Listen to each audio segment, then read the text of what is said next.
বিশেষজ্ঞরা কি বলছে? বিশেষজ্ঞরা কি এই যুদ্ধটা স্থায়ীভাবে থাকবে এই রকমের কোনো কথা বলছে? বিশেষজ্ঞরা বলছে এই যুদ্ধ এত তাড়াতাড়ি থামবে না। এই যুদ্ধ যে কোনো মুহূর্তে তৃতীয় বিশ্বযুদ্ধ রূপ নিতে পারে এবং তৃতীয় বিশ্বযুদ্ধ হবে এটি নিশ্চিত।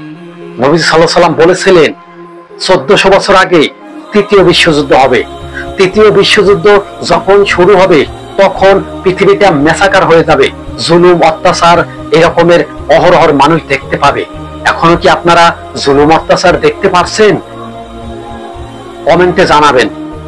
বিশেষজ্ঞরা আরো বলছে এই তৃতীয় বিশ্বযুদ্ধ যদি শুরু হয়ে যায় ইসরায়েল ইরান থেকে, তখন পৃথিবীর ভিতরে ভয়াবহ একটি অর্থনীতি চলে আসবে।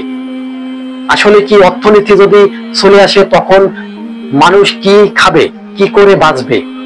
তৃতীয় বিশ্বযুদ্ধ যখন শুরু হবে তখন মানুষের ভিতরে আতঙ্ক সরে যাবে, এমন লক্ষ লক্ষ মিলিয়ন মিলিয়ন মানুষ এই যুদ্ধে মারা পড়বে।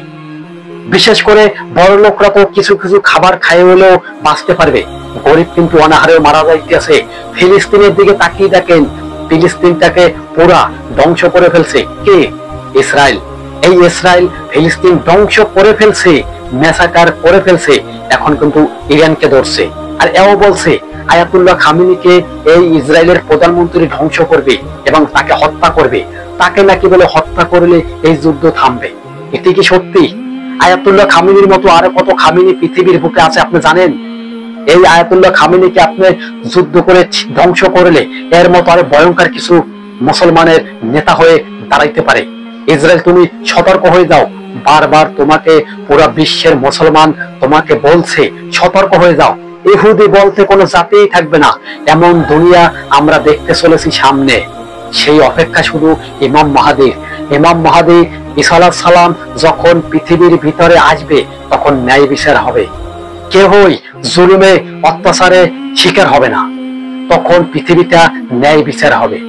আমরাও চাই ঈসা আলাইহিস সালাম পৃথিবীর ভিতরে আগমন হোক, ইমাম মাহদী আগমন হোক, তাহলে আমাদের পৃথিবীর ভিতরে গরিব মানুষের আর কষ্ট থাকবে না।